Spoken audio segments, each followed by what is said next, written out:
Friends, Balaji કિચનમાં આપનું સ્વાગત છે. જય બાલાજી, જય સિયારામ. આજે હું લાવી છું ફરાળી રેસીપી, ફરાળી ખાંડવી. તો ચાલો આપણે સ્ટાર્ટ કરીએ ફરાળી ખાંડવીની રેસીપી. આપણે સ્ટાર્ટ કરીએ ફરાળી ખાંડવીની રેસીપી. એના માટે છે આ સિંગોડાનો લોટ છે, 100 ગ્રામ છે, 1 કપની આસપાસ થાય છે. અને આ દહીં છે અડધો કપ. આ મરચાં ઝીણા સુધારેલા અને લીમડાના પાન છે વઘાર માટે છે. આ કોથમીર ગાર્નિશિંગ માટે છે. આ તેલ છે 2 ટેબલ સ્પૂન. આ આદુ મરચાંની પેસ્ટ છે. આ હળદર છે. આ તલ છે અને આ જીરું છે અને આ મીઠું છે, સિંધાલુણ છે. તો આપણે સ્ટાર્ટ કરીએ. તો ફ્રેન્ડ્સ, આપણે પહેલાં સિંગાણાનો લોટ લઈ લઈશું અને હવે એમાં આપણે મિક્સ કરશું. દહીં, અડધો કપ દહીં છે, પછી પાણી. હવે એમાં સિંધાલુણ આપણે એડ કરીશું ટેસ્ટ અનુસાર. હવે એમાં હલ્દી પાવડર. તમે જો ન ખાતા હોય ઉપવાસમાં તો તમે સ્કીપ કરી શકો છો. આ આદુ મરચાંની પેસ્ટ છે.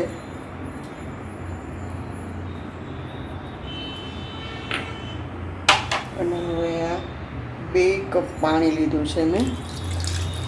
થોડું થોડું કરી આપણે એડ કરી અને એને સ્મૂથ બેટર બનાવશું, એકદમ લમ્સ ફ્રી. ફ્રેન્ડ્સ, આપણું આ બેટર રેડી છે. હવે આપણે એને 10 મિનિટ રેસ્ટ કરવા દઈશું. ફ્રેન્ડ્સ, આપણે હવે 10 મિનિટ્સ થઈ ગઈ છે. હવે આપણે બેટર એને અહીંયાથી છન્નીથી છાણી લઈશું.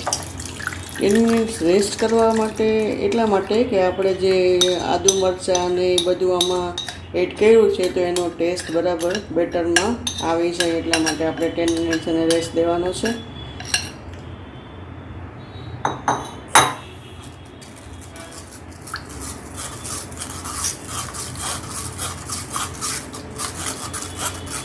હવે આપણું આ મિક્સર એકદમ લમ્સ ફ્રી થઈ ગયું છે. હવે આપણે તેને એક નોનસ્ટિક પેનમાં લઈ લઈશું. ફ્રેન્ડ્સ, આપણું બેટર હવે આપણે નોનસ્ટિક કઢાઈમાં લઈ લીધું છે. આપણે ગેસ ચાલુ કરી એ પહેલાં આપણે થાળીની પાછળની સાઈડ ઓઇલ લગાવીને ગ્રીસ કરી લઈને રાખી દઈશું. પછી ટાઈમ નહીં આપણને રહે. સ્ટાર્ટિંગમાં આપણે મીડિયમથી હાઈ ફ્લેમ રાખશું અને એકદમ સતત ચલાવતા રહેશું. નોનસ્ટિક પેન હોય ને તો વધારે સારું, નહીં તો પછી ચોંટવાની આપણને બીક રહે, નીચે ચોંટી જશે પછી. હવે આપણે એને ચેક કરી જોઈ. એના માટે થઈને થોડુંક આપણે અહીંયા સ્પ્રેડ કરીને જોઈ જશું. જો ખાંડવી વળે તો આપણે પછી બેટરને પાથરી લેશું.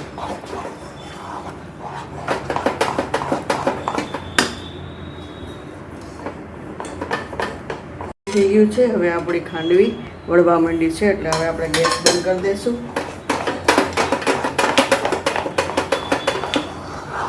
અને એને થાળીમાં પાથરી દઈશું, ક્રીસ કરેલી થાળીમાં.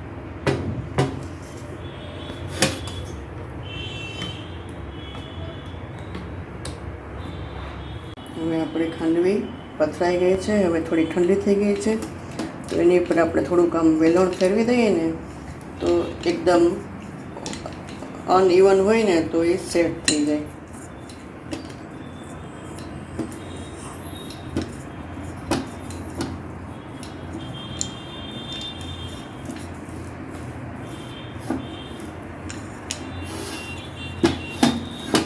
આવી રીતે 2 થાળીમાં આપણે કરી લઈશું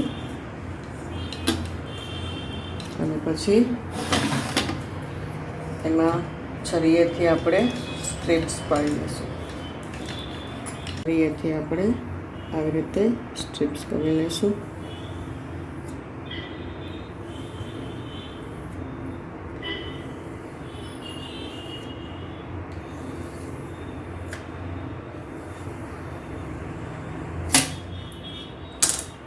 હવે આપણે થોડુંક એને વધારે હેલ્ધી બનાવવા માટે થોડુંક આવી રીતે છોટું છોટું પનીર આપણે ગ્રેટ કરીને રાખી દઈશું.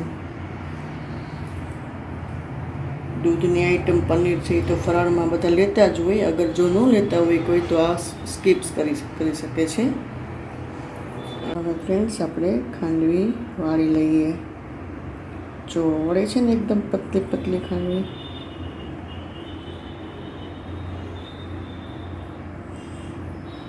જો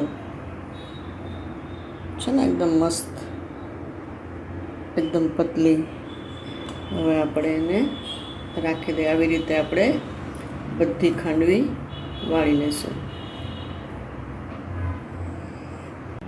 તો ફ્રેન્ડ્સ આપણી આ ખાંડવી બધી વાળી લીધી છે અને ગોઠવી લીધી છે. હવે આપણે એને વઘાર કરશું. આપણે જીરું એડ કરશું. આપણે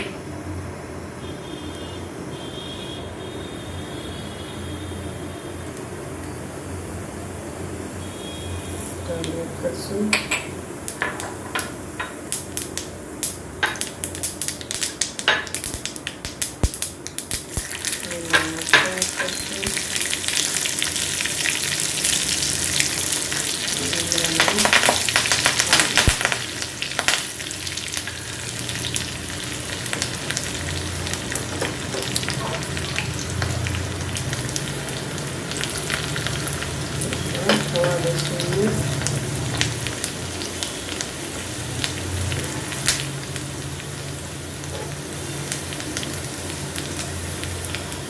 હવે આપણે એનું જરૂર પ્રમાણે એડ કરીશું.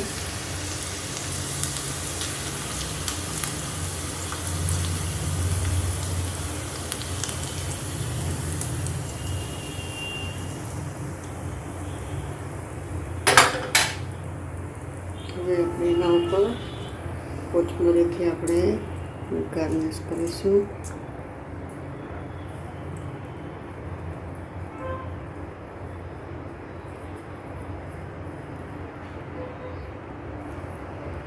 તો ફ્રેન્ડ્સ આપણે ફરાળી ખાંડવી સર્વિંગ પ્લેટમાં લઈ લીધી છે ને હેલ્ધી એકદમ. તો તમે મારી રેસીપી કેવી લાગી, તમને પસંદ આવી હોય તો તમે લાઇક, શેર અને સબસ્ક્રાઈબ કરજો. શું ફ્રેન્ડ્સ તમે સબસ્ક્રાઈબ નથી કર્યું તો પ્લીઝ સબસ્ક્રાઈબ કરી દેજો. અને મારો વિડીયો તમને કેવો લાગ્યો, મારો વિડીયો તમે લાઇક કરજો. Thank you for watching my video. જય બાલાજી, જય સિયારામ.